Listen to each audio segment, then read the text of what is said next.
నమస్కారం. నేను doctor Sharath Babu Neelagiri, arthroscopy and sports medicine specialist in Hyderabad. ఈరోజు ప్రధానంగా స్పోర్ట్స్ లేదంటే మోకాల్లో ఎక్కువగా అయ్యే ఇంజురీస్ స్పోర్ట్స్ వల్ల దాని గురించి ప్రధానంగా డిస్కస్ చేద్దాం. మనం మోకాల్ నిర్మాణాన్ని చూసినట్టయితే ఇది తొడ ఎముక, థై బోన్, ఫీమర్ బోన్ అంటాము. ఇది కాలి ఎముక, టిబియా అంటాం. ఈ రెండు ఎముకల్ని కలిపి ఉంచడానికి మనకు 4 ప్రధానమైన లిగమెంట్స్ ఉంటాయి.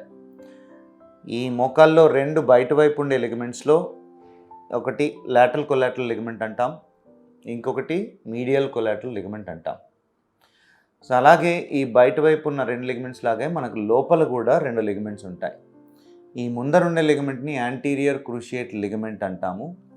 ఈ వెనకాల ఉండే లిగమెంట్ని పోస్టీరియర్ క్రూషియేట్ లిగమెంట్ అంటాం. ఈ 4 లిగమెంట్స్ మన నీ జాయింట్ని స్టేబుల్గా ఉండడానికి ఉపయోగపడతాయి అన్నమాట.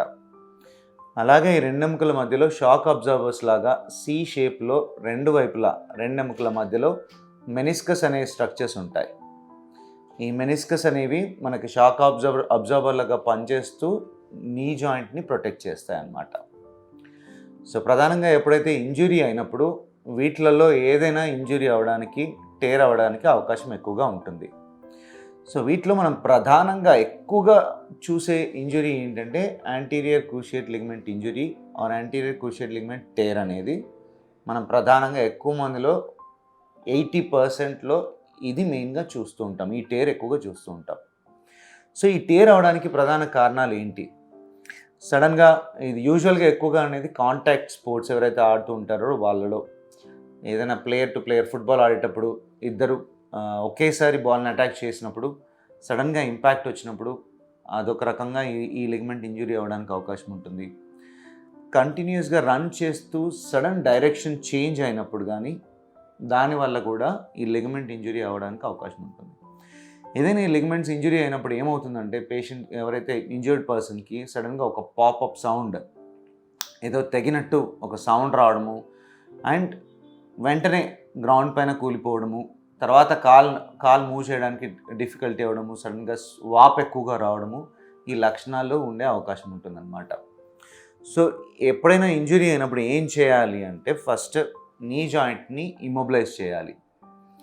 కొన్నిసార్లు డిస్లొకేట్ అయ్యే అవకాశం కూడా ఉంటుంది. ఒకవేళ కాలు పక్కకు కంప్లీట్గా తొలగిపోయినట్టు అనిపిస్తే ఏ పొజిషన్లో ఉన్నా దాన్ని కంప్లీట్గా అలాగే ఇమ్మొబిలైజ్ చేసి ఎక్కువగా మ్యానిపులేట్ చేయకుండా వెంటనే దగ్గరున్న హాస్పిటల్కి తీసుకెళ్ళాలి. ఫస్ట్ మనం ఎవరైనా డాక్టర్ చూసినప్పుడు ఏం చేస్తాము అంటే ఎక్స్రే చేసి చూస్తాం. ఎక్స్రే చేసి డిస్లొకేషన్ ఉంటే ఎటువైపు డిస్లొకేట్ అయింది, దాన్ని ఏ రకంగా రెడ్యూస్ చేయాలనేది మత్తు ఇచ్చి ఆ రిడక్షన్ అనేది వెంటనే చేయాల్సి ఉంటుంది. డిస్లొకేషన్ లేకుండా ఎక్స్రేలో మనకి ఇంకా ఏంటి చూడొచ్చు అంటే చిన్న ఫ్రాక్చర్స్. కొన్నిసార్లు ఇంపాక్ట్ ఎక్కువగా ఉండడం వల్ల ఏమవుతుందంటే ఈ లిగమెంట్ ఎక్కడైతే అటాచ్ అవుతుందో బోన్తోని ఆ బోన్ నుండి ఎవల్స్ అవ్వడానికి అవకాశం ఉంటుంది. అంటే బోన్ పీస్ ఈ లిగమెంట్తో పాటు అటాచ్ అయ్యి ఎవల్స్ అవ్వడానికి అవకాశం ఉంటుంది. అది ఏసిఎల్ అవల్షన్ కావచ్చు, ఈ వెనకాల బోన్ పీసీఎల్ అవల్షన్ కావచ్చు. అలా ఉన్నప్పుడు ఏంటంటే ఇమ్మీడియట్గా ఆపరేషన్ చేసి ఆ అవల్స్ అయిన ఫ్రాగ్మెంట్ని ఫిక్స్ చేయాల్సి ఉంటుంది.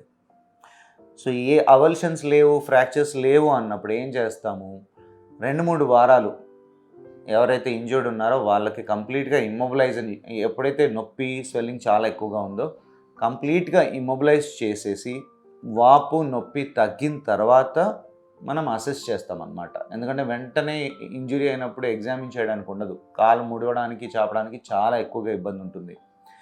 ఈ నొప్పి వాపు అన్నీ తగ్గిన తర్వాత అసెస్ చేయడం ఏంటంటే ఈ స్టెబిలిటీ చూడడం అన్నమాట. కాల్ని అన్ని రకాలుగా ఫోల్డ్ చేసి ఎక్స్టెండ్ చేసి చూడడము.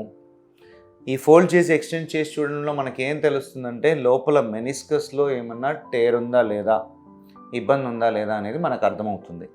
వాటిని మెక్మోరెస్ టెస్ట్ అని అంటాం. కొంచెం జాయింట్ని స్ట్రెస్కి గురి చేసి మెల్లిగా లోపల వైపు ముడవడము, తర్వాత బయట వైపు ముడవడం ఇదంతా చేస్తే నొప్పి ఉంటే కనుక మెనిస్కల్ టేర్ ఉందని సస్పెక్ట్ చేస్తాం. నెక్స్ట్ థింగ్, ఈ కాల్ని ఇలా బయట వైపు స్ట్రెస్ చేయడము, ఇలా బయట వైపు స్ట్రెస్ చేయడము, ఇదేంటంటే ఈ lateral collateral ligament, medial collateral ligament, ఈ లిగమెంట్స్లో ఏమైనా టేర్ ఉందా, ఇంజురీ ఉందా చూడడానికి. నెక్స్ట్ ఏంటి, ఈ కాల్ని ముందుకి వెనక్కి స్ట్రెస్ చేసి ముందుకు లాగడము, వెనక్కి లాగడం. ఈ ముందుకు లాగినప్పుడు ఈ కాలు నార్మల్ లెగ్ కన్నా ఎక్కువగా ముందుకు వస్తుంది అన్నప్పుడు అది ఏసీఎల్ టేర్ ఉందని మనం సస్పెక్ట్ చేస్తాం. అదే కాలు వెనక్కి ఎక్కువగా పోతుంది అనుకోండి, అది పోస్టీరియర్ క్రూషియేట్ లిగమెంట్ టేర్ ఉందని సస్పెక్ట్ చేస్తాం.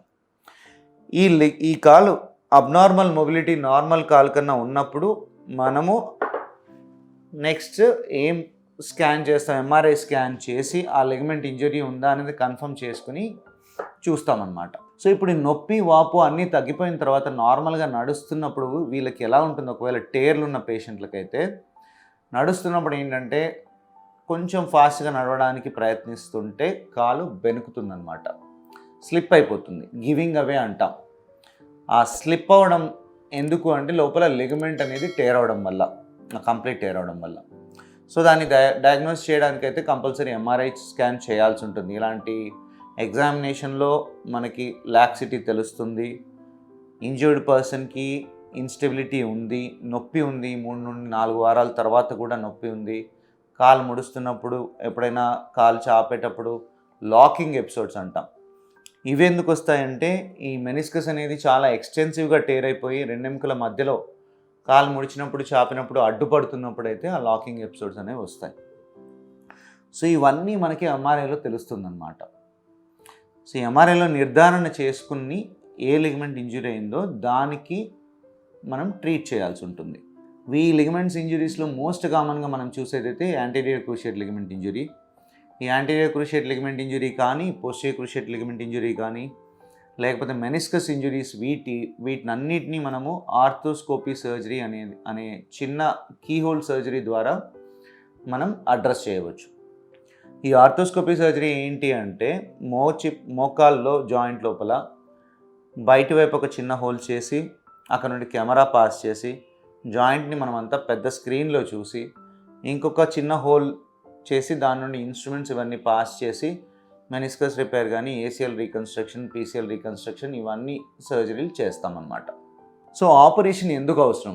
ఇప్పుడు యాంటీరియర్ క్రూషియేట్ లిగమెంట్ కానీ, పోస్టీరియర్ క్రూషియేట్ లిగమెంట్ కానీ ఇంజురీ తర్వాత ఎందుకు ఆపరేషన్ చేసుకోవాలి అంటే, ఎప్పుడైతే నడవడానికి ఇబ్బంది ఉంది, కాలు బెనుకుతుందన్నప్పుడు ప్రతిసారి బెనికినప్పుడు ఈ కార్టిలేజ్ అనేది డ్యామేజ్ అయ్యే అవకాశం ఉంటుంది.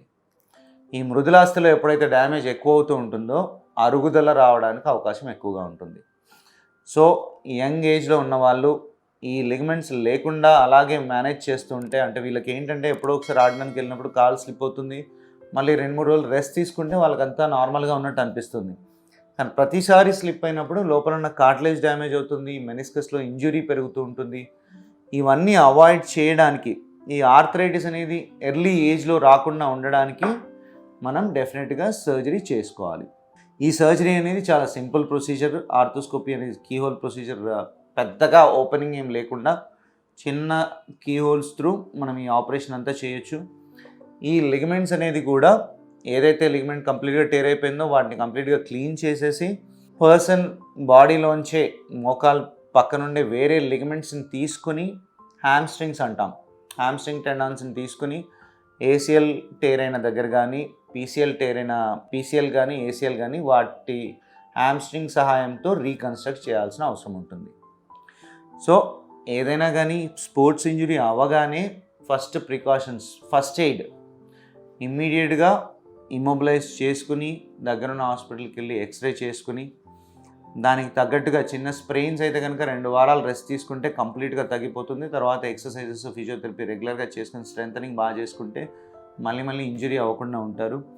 ఒకవేళ కనుక ఇన్స్టెబిలిటీ, కాలు పటుత్వం లేదు, నడవడానికి కొంచెం ఫాస్ట్గా నడవడానికి కానీ పరిగెత్తడానికి ప్రయత్నిస్తుంటే కాలు పక్కకు జరుగుతుంది, కాన్ఫిడెన్స్ ఉండట్లేదు నడవడానికి అన్నప్పుడు డెఫినెట్గా సర్జరీ చేసుకోవాల్సి ఉంటుంది. So early recognition of these injuries, తొందరగా డయాగ్నోస్ చేసుకోవడం అనేది చాలా ఇంపార్టెంట్. లోపల డ్యామేజ్ చాలామందిని చూస్తుంటాం, ఈ ఏసీఎల్ టేర్ అయిన వాళ్ళు నేను ఇప్పుడు చెప్పిన ఇన్స్టెన్సెస్లో చాలా వరకు మేనేజ్ చేస్తూ ఉంటారు. వీళ్ళు ఒక 5 సంవత్సరాలు 6 సంవత్సరాల తర్వాత ఎప్పుడో వచ్చినప్పుడు చూస్తే లోపల కార్టిలేజ్ డ్యామేజ్ ఎక్కువగా ఉంటుంది, మెనిస్కస్లో ఎక్కువ డ్యామేజ్ ఉంటుంది. అప్పుడు ఏసీఎల్ రీకన్స్ట్రక్షన్ చేస్తాం కానీ ఆల్రెడీ ఈ డ్యామేజ్డ్ పార్ట్స్ కార్టిలేజ్లో వాటికి ఎక్కువగా ఏం చేయలేకపోతాం. దానివల్ల వాళ్ళకి ఆర్థరైటిస్ తొందరగా వచ్చే అవకాశం ఉంటుంది. సో తొందరగా డయాగ్నోస్ చేసుకోవడం, తొందరగా ట్రీట్ చేసుకోవడం అనేది చాలా ఇంపార్టెంట్. ధన్యవాదాలు.